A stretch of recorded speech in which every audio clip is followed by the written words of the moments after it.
Hi guys, welcome to my channel. Ini adalah video pertama aku. Sebetulnya bukan video pertama sih, cuman ini adalah pertama kalinya aku bikin video dimana ada aku di dalamnya. Jadi di video ini aku mau bikin ulasan buku, jadi book review kayak gitu. Nah sebelumnya aku sering bikin di Instagram, enggak sering sih, beberapa kali bikin di Instagram ulasan-ulasan review buku. Cuman kali ini aku pengen bikin video untuk mengisi masa-masa bosan semasa karantina kayak gini, go all bold ya. Nggak ada salahnya bikin video. Jadi di video ini aku mau ngulas satu penulis favorit aku, salah satu penulis terbaik menurutku yang pernah aku baca karyanya, namanya John Steinbeck.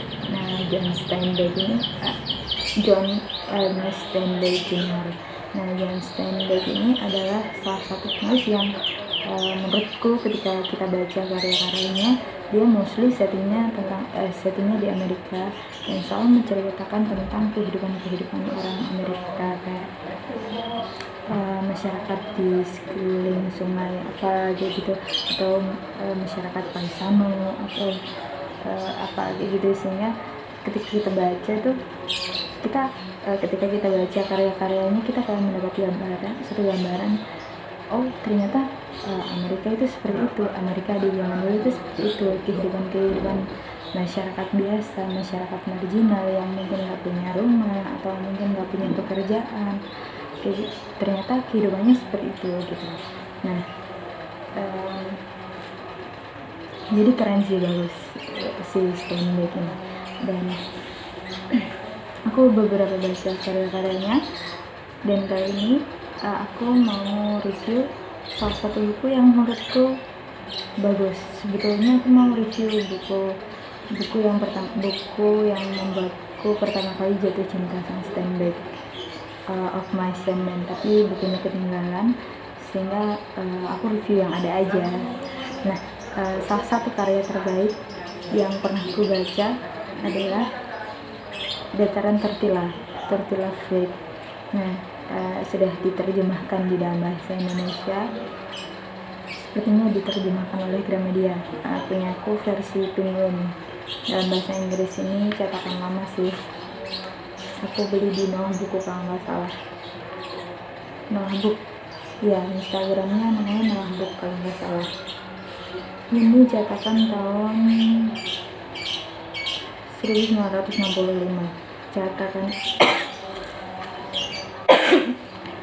Cetakan pertamanya tahun 1935. Wow. Sebelum Indonesia merdeka. Dia udah nulis kayak gini. Jadi ya, Tertilah Fleet ini menceritakan tentang apa? Jeng. Mari kita bahas. Tertilah Fleet ini menceritakan tentang persahabatan, kisah persahabatan. Saya suka kisah persahabatan karena salah satu rezeki yang mungkin seringkali kita lupa adalah, kalau menurut saya, salah satu rezeki yang seringkali kita lupa adalah dihadiahkannya kita sahabat-sahabat baik, orang-orang baik di sekitar kita. Nah jadi saya suka tuh baca kisah-kisah persahabatan. Nah ini menceritakan tentang kisah persahabatan. Nah ini tokoh utamanya namanya Dani. Nah si Dani ini adalah seorang bisa dibilang kayak orang yang tentara yang udah dibebas tugaskan. Bukan tentara sih sebetulnya, mungkin di zaman itu karena zaman perang, sehingga laki-lakinya ada kewajiban kayak wajib militer, Nah dan itu udah selesai wajib militernya. Nah dia seorang yang emosional, peminum, pemabuk, tapi sekaligus seorang kawan yang setia. Dia juga taat hukum. Jadi ketika dia habis mukul si sipir nih, habis berantem sama si sipir atau kabur dari penjara, dia ditangkap kembali, dia menjalani hukuman tanpa perlawanan kayak gitu, dia taat hukum. Nah setelah keluar dari penjara, dia merasa bahwa segalanya berubah kayak gitu. Misalnya teman-temannya ada yang di penjara, ada yang meninggal dalam perang, ada yang apa kayak gitu, dan dia merasa bahwa dia merasa settingnya pertama kali ini dijelaskan dia marah-marah, dia mengumpat berapa apa ya, mengumpat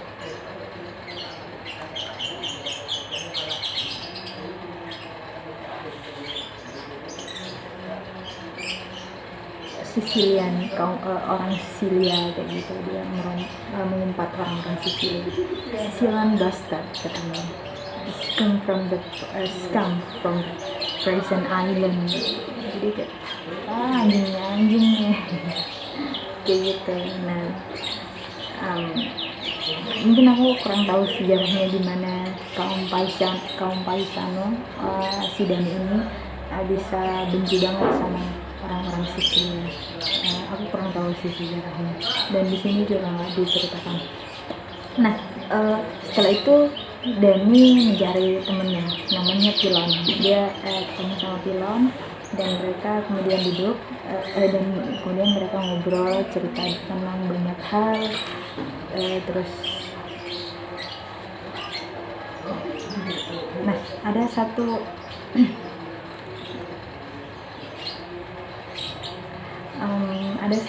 momen di mana Dani dan Pilon itu duduk dan dia satu kejadian lucu ketika kupikir Dani ketika gini, karakternya Dani adalah karakter yang keras, tegas gitu, sedangkan Pilon itu orang yang cenderung apa ya, kayak realistis tapi juga sekaligus kadang romantis gitu. Nah waktu itu Dani sempat kayak here we sit, disinilah kita duduk. Nah Pilon nangkepnya bahwa Dani ingin meromantisasi, bukan ya, mendalami kegetirannya kayak gitu, here we sit. Terus Pilon lain broken hearted, no bukan kayak gitu. Terus Dani bilang enggak bukan kayak gitu, di sini kita duduk gini. Nah ini ceritanya, here we sit, he began at last, broken hearted. Pilon added rhythmically, no, this is not the point. Then he said, here we sit, homeless, we gave our life for our country, and now we have no roof over our head. We never did have. Dan Pilon dengan mukanya yang aku membayangkan dengan mukanya yang datar, dia bilang kita kan emang gak pernah punya rumah. Dani yang seolah-olah ingin meromantisasi kayak apa yang dia sudah berikan kepada negara. Disinilah kita duduk, kita memberikan segalanya buat negara, tapi kita di sini malah nggak punya apa-apa. Kita bahkan nggak punya rumah untuk tinggal. Nah kemudian kita kan emang nggak pernah punya kayak gitu kan. Lucu deh gitu menurutku sih. Kemudian mereka minum, terus habis itu mereka mabuk. Terus esoknya si Dani ingat, Dani bilang kayak gini, kalau aku punya rumah, aku akan mengajak aku akan mengajak teman-temanku bersamaku. Kalau aku punya harta, aku akan membagikan harta kepada temanku. Yang bilang kayak, sekarang aja lu bisa kayak gitu, ntar kalau lu beneran punya rumah, lo nggak bakalan ingat sama kita kayak gitu lah. Nah ternyata si Dani ini bener-bener nggak main-main gitu loh dengan omongannya. Terus suatu hari dia habis mabuk itu sama si Pilon, habis yang puisi itu tadi. Terus habis itu dia bilang, no, terus habis itu dia ingat bahwa aku kan mewarisi 2 rumah besar di dataran Turkila gitu. Nah, yang Pilon merasa nggak percaya dah. Ternyata benar, ternyata si Dani ini mewarisi 2 rumah besar di Turkila Flat. Nah, mereka pergilah mereka ke rumah itu, rumah tua yang udah nggak kepake, udah nggak keurus. Kemudian ya memang itu punya kakeknya Dani dan memang diwariskan untuk Dani, dan kemudian mereka tinggal di situ. Nah, si Dani mengajak Pilon tinggal di situ. Kemudian karena Pilon merasa bahwa si Dani ini dia selalu minta anggur, dia selalu minta apa-apa yang Pilon punya. Terus dia merasa jangan-jangan kalau aku tinggal di sini ini apa-apa aku share buat dia nih, enggak deh, mending aku ngontrak punyanya dia. Nah, Pilon menawarkan tuh untuk menyewa rumahnya Dani. Karena rumahnya ada 2, rumah yang besar dan rumah yang kecil. Rumah yang besar ditinggalin Dani dan yang kecil ditinggalin oleh Pilon. Kemudian Pilon menyewalah rumah di situ. Terus dia kepikiran, terus kalau aku menyewa, aku bayarnya pakai apa ya? Kan mereka nggak punya pekerjaan, karena si Pilon ini nggak punya pekerjaan. Dan kemudian si Pilon ini pintar banget gitu loh. Dia kemudian mengajak teman untuk dia kan nggak bisa bayar nih, kontrakan ke Dani. Nah di situ dia mengajak orang, dia karena rumahnya sudah dikontrak, dia mengontrakkan lagi itu, menyewakan lagi rumahnya untuk orang lain. Nah sehingga di rumah B itu, rumah A dan rumah B, rumah A ini rumahnya Dani yang gede itu, rumah B adalah rumahnya Dani yang disewa oleh Pilon, rumah B yang kecil. Nah kemudian untuk membayar rumah yang kecil itu, padahal si Dani nggak pernah ada itikad buat menarik uang kayak gitu, no, dia nggak pernah. Tapi Pilon selalu merasa terbebani kayak gitu. Habis itu dia mengajak teman-temannya untuk tinggal. Nah suatu hari, aku lupa siapa dulu yang diajak nih.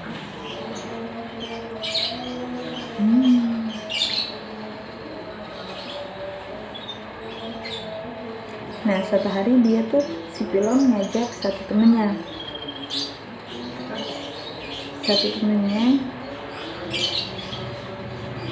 buat tinggal di situ lagi, buat tinggal barengan sama dia.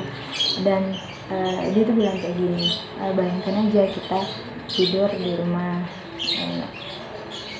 ada jendela, ada atap kayak gitu. Dia memberikan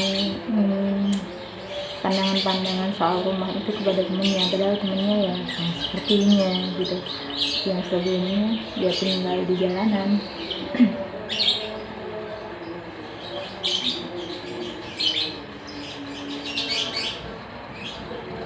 Aku lupa siapa ya pertama yang diajak.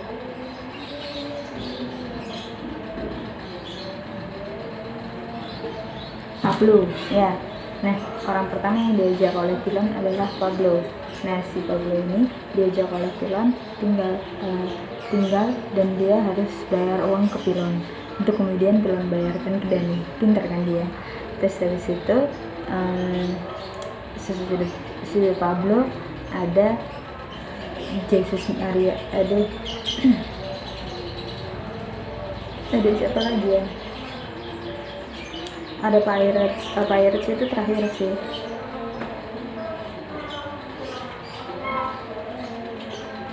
Aku agak lupa karena emang udah lama baca novelnya. Ya ada Jesus Maria.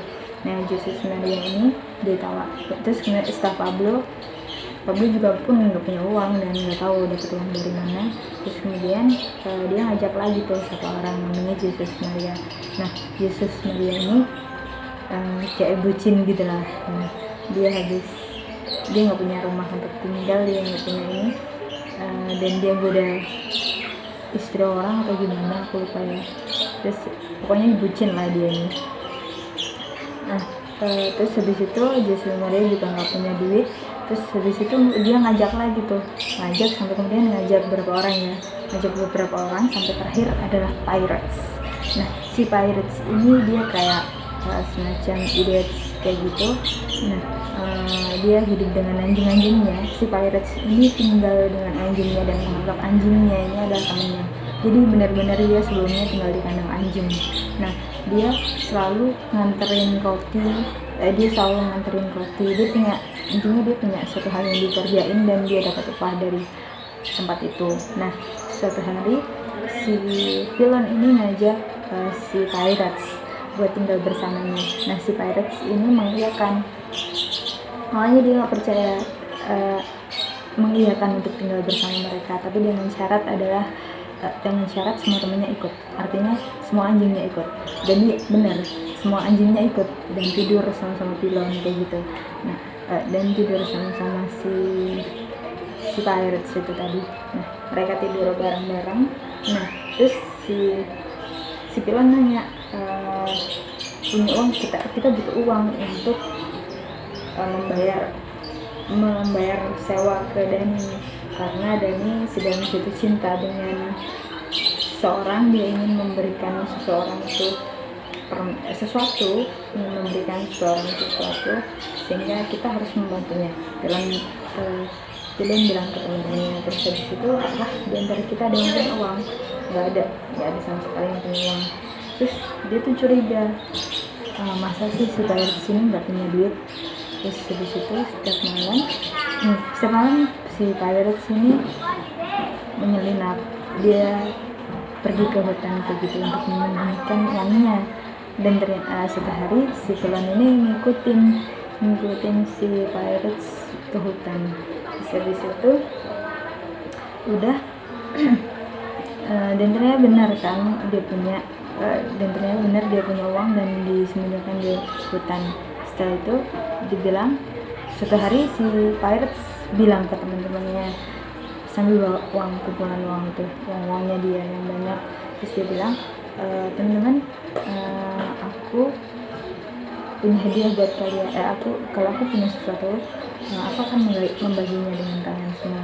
Nah aku punya duit ini. Nah beberapa hari lalu ada orang yang ngikutin aku, dan ternyata itu pilon. Ada orang yang mengikuti aku dan aku khawatir bahwa dia akan mencuri ini dariku. Nah satu-satunya tempat yang paling aman adalah di rumah ini, karena aku tahu kalian akan mengawasinya. Iyalah karena aku tahu karena kalian adalah teman-temanku dan kalian akan mengawasi ini, kalian tidak akan mengambilnya dariku. Terus diberikannya uang ini. Kan kamu nggak punya uang. Iya, ini bukan uang itu adalah uang yang dia janjikan buat salah satu anjingnya. Suatu ketika dia cerita kayak gini. Nah alasan bahwa dia mengumpulkan uang adalah waktu itu anjingnya sakit. Nah terus dia bilang, kalau kamu sembuh, ke anjingnya, kalau kamu sembuh aku akan memberikanmu sesuatu kayak gitu, aku akan memberikanmu sesuatu yang bernilai kayak gitu. Nah suatu hari terus habis itu si pilon nanya, dan apakah anjingmu itu sembuh? Terus habis itu iya dia sembuh, dia sembuh kayak gitu. Dimana apakah ini salah satu dari anjing, apakah dia ada salah satu dari anjing yang bersamamu itu? Tidak. Terus si Pirates ini jawab, tidak, dia bukan salah satu dari mereka, dia sudah meninggal tertabrak dengan muka yang polos. Dan semua teman-temannya itu langsung kayak aku membayangkan bahwa sabar ya, mau sabar. Tapi villain ini orang yang actually we can say idiots.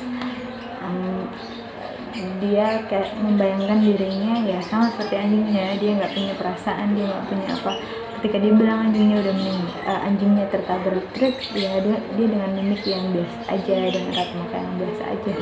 Dan itu jadi macam kayak momen tragis yang kita nggak bisa sedih di dalamnya, tapi justru ketawa. Apakah anjingmu, apakah dia sembuh? Iya, dia sudah sembuh. Apakah ini salah satu dari mereka? Tidak, dia sudah tertabrak, dia sudah mati tertabrak. Kan apa ya, sesuatu yang nggak biasa kayak gitu loh. Nah itu tadi. Nah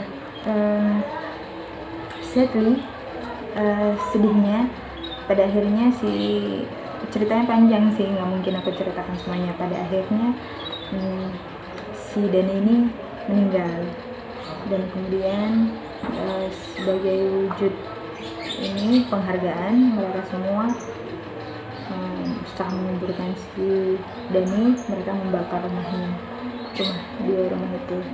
Jadi aku suka tuh pembukaan novel ini, dia dibuka dengan privasi yang bagus. Dibilang kayak gini, saya bacakan. This is the story of Dani and of Dani's friends and of Dani's house. It is a story of how these three became one things, so that in capital flag, if you speak Dani's house, you do not mean a structure of a wood flag with old white walls, overgrown with an ancient old granite rose of castle. No, when you speak of Dani's house, you are understood to mean a unit of which the parts are men, from which can sweetness and joy, philanthropy, and in the end a mystic sorrow. Jadi kenapa kemudian rumah itu dibakar? Ya karena rumah itu bukan sekedar rumah, bukan sekedar bangunan kayu di mana ditumbuhin tumbuh-tumbuhan atau bunga kayak kastil gitu, bukan. Ketika kalian membicarakan rumah Dani, kalian juga membicarakan semua hal menarik di situ, semua kenangan.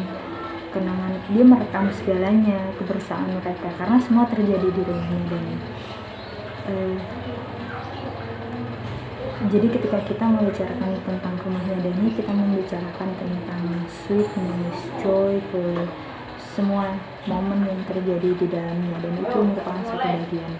Dan it is a strong, benar-benar kalau menurutku ini benar-benar pembukaan yang keren banget. Dan pun ketika kemudian Dani meninggal, penutup itu juga kemudian diceritakan bahwa mereka memutuskan sebagai rasa, mungkin kalau kita bakar rumah itu vandal, kegiatan itu hal yang vandal, tapi ada alasan ketika mereka membakar rumah Dani, karena ya itu satu bagian dengan Dani sudah meninggal. Nah jadi ya rumah itu juga pergi bersama Dani gitu lah, karena mereka adalah satu kesatuan yang merekam segala momen bahagia, momen manis, momen menyenangkan, momen tidak menyenangkan, momen rumahnya terbakar dan kemudian mereka dengan tidak mau tahu malunya tinggal di rumah Dani yang besar kayak gitu. Itu kalau menurutku suatu yang strong, suatu yang sangat membekas, dan itu bagus sekali menurutku. Kalian harus baca buku ini. Nah, yang bikin novel ini juga bagus adalah yaitu tadi, mungkin aku tidak bisa, mungkin saya nggak bisa menceritakan bagaimana, mungkin cara saya menceritakan tentang betapa bagusnya itu tidak sampai di kalian, tapi mungkin dengan kalian membaca bukunya sendiri. Saya belum pernah baca versi Indonesia yang diterbitkan, nggak tahu diterbitkan, mungkin Gramedia ya, tapi saya nggak tahu diterbitkan. Cuman saya baca versi Penguin, versi yang lama, itu bagus sekali. Mungkin saya nggak bisa menceritakan betapa lucunya momen itu, atau mungkin saya nggak bisa menceritakan betapa menyedihkan atau terharunya menyampaikan itu kepada kalian, tapi mungkin dengan kalian membacanya kalian akan bisa merasakan itu. Nah, so that is my review. Itu adalah pembacaanku tentang Turtle of Life. Semoga kalian tertarik untuk membaca novelnya dan tertarik untuk mengenal Stein Gottlieb lebih dalam. Terima kasih.